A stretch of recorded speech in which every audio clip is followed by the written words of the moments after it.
selamat datang kembali di channel YouTube Halo Nusa. Nah, di video pembahasan kali ini bersama Kak Uci kita akan sama-sama belajar untuk membahas kunci jawaban kelas 5, tema 9 benda-benda di sekitar kita, subtema 2 benda dalam kegiatan ekonomi. Pembelajaran 5 halaman 104, 105, 107 dan 109. Adik-adik, pertama kali kita lihat gambar Siti dan teman-temannya yang sedang berlatih menari. Ayo kita amati bersama ya adik-adik. Untuk mengisi acara perpisahan dengan kakak kelas, Siti, Lani, Dayu, Udin, Edo, dan Beni akan menampilkan karya tari. Mereka semangat dan giat berlatih. Pada hari Minggu, mereka berlatih tari saman di rumah Siti. Mereka berlatih dengan panduan kaset CD player. Ayah Siti yang kebetulan pandai menari mendampingi Siti dan teman-temannya berlatih menari. Mereka berlatih dengan semangat dan gembira. Selanjutnya, mari kita mengamati adik-adik. Perhatikan iklan televisi yang dilihat Siti dan kawan-kawannya berikut. Nah, kita lihat sama-sama ya, iklan televisi yang dilihat oleh Siti dan kawan-kawannya. Iklan yang dilihat Siti dan teman-temannya adalah iklan vitamin untuk kesegaran tubuh. Iklan tersebut memberikan informasi penting tentang vitamin, yaitu untuk kesegaran tubuh supaya lincah dalam bergerak dan beraktivitas. Vitamin juga menjaga metabolisme tubuh, jadi dapat disimpulkan bahwa iklan pada gambar mengajak kepada khalayak untuk minum vitamin itu. Kita masuk kunci jawaban halaman 104-105 adik-adik. Kali ini adik-adik diminta untuk berlatih. Iklan televisi merupakan iklan elektronik. Selain iklan televisi, iklan elektronik dapat berupa iklan internet dan radio. Perhatikan cuplikan gambar iklan televisi dan iklan internet berikut. Lalu buat kesimpulan informasi penting tentang isi iklan elektronik melalui media televisi dan internet berikut adik-adik. Nah, jawabannya kita lihat pembahasannya ya. Yang pertama, iklan pada gambar 1 memberikan informasi penting tentang pasta gigi menjadi bersih dan kuat. Jadi dapat disimpulkan bahwa iklan pada gambar 1 mengajak kepada khalayak untuk menggunakan pasta gigi tersebut tentunya. Selanjutnya, untuk iklan nomor 2, iklan pada gambar 2 memberikan informasi penting tentang sampo yang dapat menghilangkan ketombe. Jadi dapat disimpulkan bahwa pada gambar iklan 2 mengajak kepada khalayak untuk menggunakan sampo tersebut. Selanjutnya, iklan nomor 3 memberikan informasi penting tentang sirup yang dapat menghilangkan rasa haus. Jadi, dapat disimpulkan bahwa pada gambar iklan 3 mengajak kepada khalayak untuk menggunakan atau meminum sirup tersebut. Nah, adik-adik, ketiga iklan tersebut berisi penjelasan atau keunggulan produk yang dimaksudkan untuk mengajak calon pembeli agar membeli produk yang diiklankan. Begitu ya adik-adik. Selanjutnya, mari kita mengamati. Iklan pasta gigi, sampo, dan sirup tentu sering kamu lihat baik di televisi maupun di internet. Nah, benda-benda di sekitarmu seperti ketiga barang tersebut merupakan benda ekonomi. Mengapa pasta gigi, sampo, dan sirup termasuk benda ekonomi? Coba kamu ingat, bukankah kamu membutuhkan ketiga benda tersebut dalam kehidupan? Benar tidak adik-adik? Itulah alasan pasta gigi, sampo, dan sirup merupakan contoh benda ekonomi. Nah, masih ingatkah kamu air sirup dan air kopi termasuk materi campuran? Tentu kamu masih ingat bukan? Masa lupa? Termasuk campuran heterogen atau campuran homogen kah air sirup dan air kopi? Ayo kita amati kembali adik-adik. Pertama, air sirup merupakan campuran atas 3 materi atau zat benda tunggal, yaitu air mineral, gula, dan sari buah. Jadi, ketika dicampurkan, ketiganya tidak dapat terpisah-pisah lagi, artinya ketiga zat telah tercampur secara sempurna. Jadi air sirup termasuk materi campuran homogen. Iya, homogen adalah materi yang tercampur secara sempurna. Selanjutnya, air kopi bubuk merupakan campuran atas 3 materi atau zat benda tunggal, yaitu air mineral, gula, dan serbuk kopi.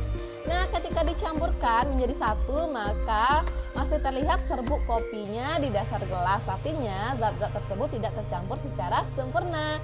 Jadi, air kopi bubuk termasuk materi campuran heterogen adik-adik. Berdasarkan ciri-ciri campuran, baik campuran homogen maupun campuran heterogen, dapat disimpulkan kesimpulan sebagai berikut. Pertama, campuran tersusun atas 2 atau lebih unsur atau senyawa. Kedua, campuran dapat dipisahkan menjadi zat-zat penyusunnya. Ketiga, perbandingan massa zat-zat penyusunnya tidak tetap. keempat, sifat campuran sama dengan sifat zat-zat penyusunnya. Nah, kita masuk kunci jawaban halaman 107 ya adik-adik. Kali ini mari kita sama-sama berdiskusi. Pernahkah adik-adik membuat minuman susu? Ketika membuat minuman susu, kita mencampurkan susu bubuk dengan air panas.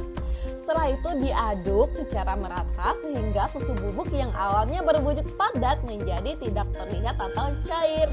Susu bubuk yang telah bercampur dengan air dinamakan campuran. Jadi, campuran dapat didefinisikan sebagai materi yang terdiri atas dua jenis zat atau lebih. Nah, selanjutnya adik-adik, coba adik-adik tuliskan beberapa jenis campuran. Selanjutnya, identifikasi komponen penyusun campurannya dan tuliskan pula sifat-sifat atau ciri-ciri campuran tersebut.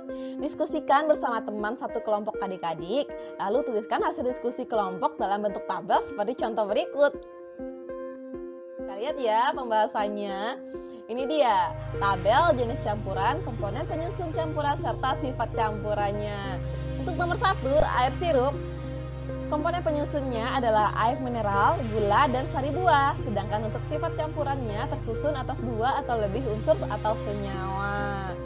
Air kopi, jenis campurannya merupakan heterogen yang terdiri dari air, gula, dan kopi. Untuk sifatnya yaitu tersusun atas 2 atau lebih unsur atau senyawa. Selanjutnya, es teh manis merupakan campuran homogen terdiri dari air, gula, dan teh. Kemudian campuran tersusun atas 2 atau lebih unsur atau senyawa juga. Yang keempat, es krim merupakan campuran homogen terdiri dari air, susu, dan gula. Campuran tersusun atas 2 atau lebih unsur atau senyawa. Jadi kita lihat kembali ya. Selanjutnya, mari kita mengamati adik-adik. Siti dan teman-temannya telah beristirahat yang cukup. Mereka pun mulai berlatih kembali. Ayah Siti meminta Siti dan teman-temannya berlatih dengan sungguh-sungguh. Siti dan teman-temannya harus melakukan gerakan secara benar dan kompak. Mereka juga memperagakan gerak dengan pola lantai supaya tarian mereka terlihat lebih indah. Nah, pernahkah adik-adik mendengar pola lantai atau pernahkah adik-adik melakukannya? Tentu saja pernah ya. Berikut gerak-gerakan yang mereka lakukan. Gerak pertama, nah silakan adik-adik lihat seperti inilah gerakan yang dilakukan oleh Siti dan teman-temannya. Oke, seperti yang ditampilkan pada video ini. Ini untuk gerakan kedua. Lanjut, ini gerakan ketiga. Lalu gerakan keempatnya seperti ini. Nah, kita masuk kunci jawaban halaman 109 adik-adik. Adik-adik diminta untuk berlatih. Yang pertama, berdasarkan gerak tari yang dilakukan Siti dan teman-teman di atas, sebutkan bentuk pola lantainya. Tuliskan pada kolom berikut. Kita lihat pembahasannya ya adik-adik. Bentuk pola lantai pada gerakan tari di atas, yang pertama, pola lantai gerak 1 vertikal. Sedangkan untuk yang kedua, pola lantai gerak 2 diagonal. Lalu pola lantai gerak 3 merupakan lingkaran atau melengkung. Kemudian yang terakhir pola lantai gerak keempat adalah horizontal.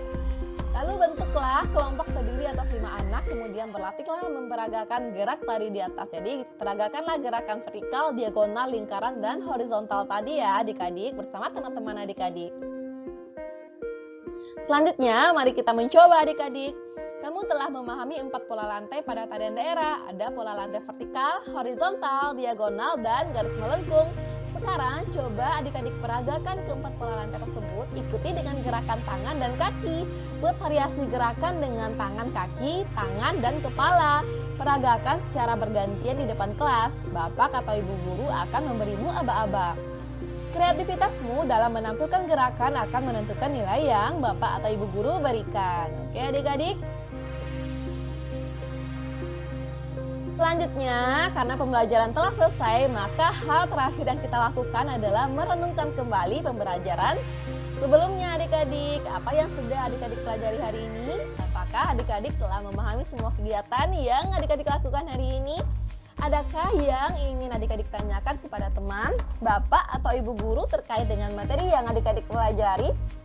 Tuliskan hasil renunganmu pada kolom berikut. Nah, kita lihat ya, kira-kira apa nih yang sudah kita pelajari hari ini? Hasil Tentang renungannya, hari ini saya telah belajar tentang pertama sikap yaitu rasa ingin tahu dan bertanggung jawab. Lalu untuk pengetahuan saya telah belajar tentang informasi, isi pada iklan, penyusunan zat campuran, pola lantai dalam karya tari. Selanjutnya untuk keterampilan saya sudah belajar tentang mengidentifikasikan, mengkomunikasikan, dan memperagakan pola lantai gerak tari. Nah, demikianlah video pembahasan pembelajaran 5 adik-adik. Kita jumpa lagi pada video selanjutnya. Jangan lupa komen, like, subscribe, dan share video ini ya adik-adik. Sampai jumpa.